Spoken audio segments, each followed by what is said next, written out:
Bonjour à tous, bienvenue dans cette nouvelle vidéo sur le livre Je suis de Sri Nisargadatta Maharaj. Et aujourd'hui on va commenter le passage 42 dans une humeur un peu plus douce. Donc on commence tout de suite, page 202.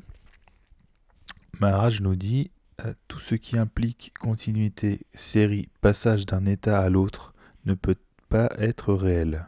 Dans la réalité, il n'y a pas progression. Elle est définitive, parfaite, non relative.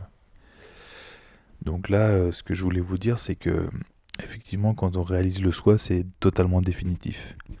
Peut-être que je pense qu'il y a une progression dans la conscience qui est progressive, mais le soi, c'est d'un coup, d'un seul. Voilà. Le questionnaire nous dit après, que puis-je faire pour l'amener à se manifester, en parlant du soi. Et Maharaj répond, vous ne pouvez rien faire, mais vous pouvez éviter de créer des obstacles. Observez votre mental, voyez comment il naît, comment il fonctionne. En observant votre mental, vous découvrez votre soi, qui est l'observateur. Quand vous vous tenez immobile, ne faisant que regarder, vous vous découvrez vous-même comme la lumière qui est derrière l'observateur. La source de la lumière est obscure et inconnue, la source de la connaissance. Seule cette source est, retournez à la source et demeurez-y. Donc en fait, qu'est-ce que je voulais dire avec ça? Voilà, c'est ça. C'est qu'en fait, vous ne pouvez qu'observer la sensation d'être du je suis. Et le reste, c'est une grâce, en fait. Donc vous ne pouvez que faire en sorte que votre mental soit paisible et immobile. Et c'est ce que provoque l'observation du je suis. Mais après, le reste, ça ne vous appartient pas. Et en même temps, je vais vous raconter une petite anecdote sur mon ami qui est assez drôle. Il me parle de la grâce. Il me dit, en fait, toi, tout ce que tu as à faire, c'est de te mettre à observer je suis, et après, c'est la grâce. Et il me dit, mais en même temps, qui donne la grâce à qui? Et ça, c'est drôle, c'est pour parler de l'unité, mais l'unité, enfin, qui donne la grâce à qui, dans le sens, ouais, bah c'est ça, c'est que tout est un à la fin, donc il n'y a personne pour donner la grâce à personne. Mais bon, ça, enfin, c'est anecdotique, c'est pour rigoler, je trouvais ça drôle quand il m'a dit ça.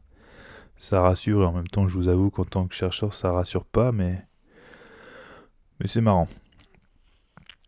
Ensuite, Maharaj nous dit, page 203, la réalité n'est pas le résultat d'un processus, c'est une explosion. Donc là, ça appuie encore une fois les propos de Bernard Armand, de Ramana Maharshi, dans le sens où elle n'est pas progressive. Il n'y a pas une progression vers le soi, c'est explosif, c'est une reconnaissance immédiate. Ça appuie également les propos d'Ajahn Chah, le moine bouddhiste. Voilà.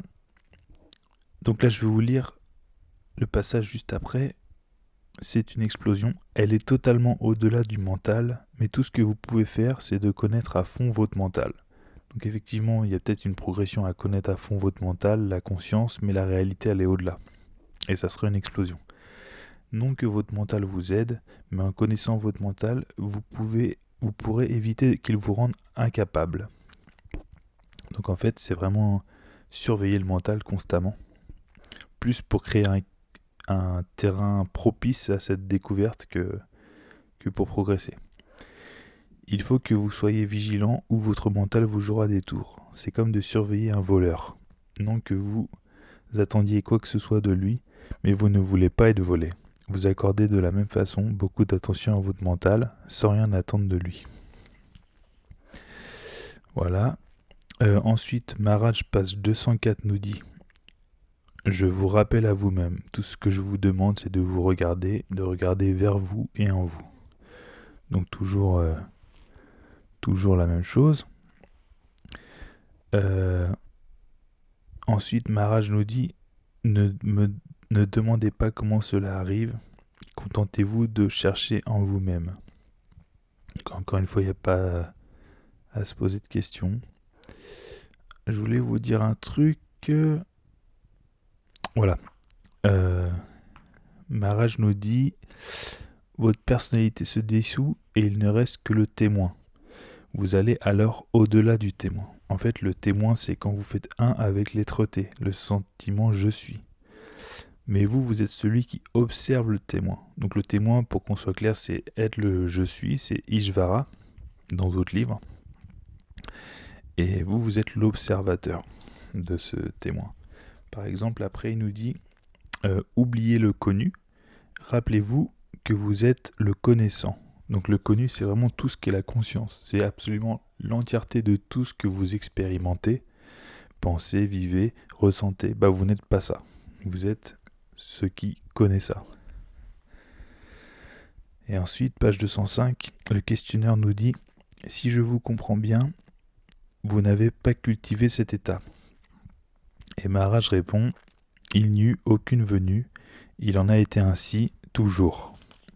Il y eut une découverte et elle fut soudaine. » Donc toujours le fait que ce soit soudain. « Je découvris mon être réel aussi soudainement que vous découvrez le monde à votre naissance. » Voilà. Et Maharaj termine donc la question. Le passage se termine par une question. Puis-je le faire ? Maharaj répond bien sûr. Vous êtes parfaitement capable de faire la traversée. Soyez seulement sincère. Donc ça veut juste dire que ça concerne tout le monde. À ceci près qu'il faut le vouloir réellement et être sincère. Mais tout le monde en est capable. Avec de la bonne volonté. Voilà. J'espère que ça vous a plu. Donc toujours un rappel à soi dans le sens de méditer sur la sensation d'être. C'est la base de tout le livre. Voilà, à défaut de comprendre immédiatement, faut méditer. Voilà, je vous souhaite une bonne journée.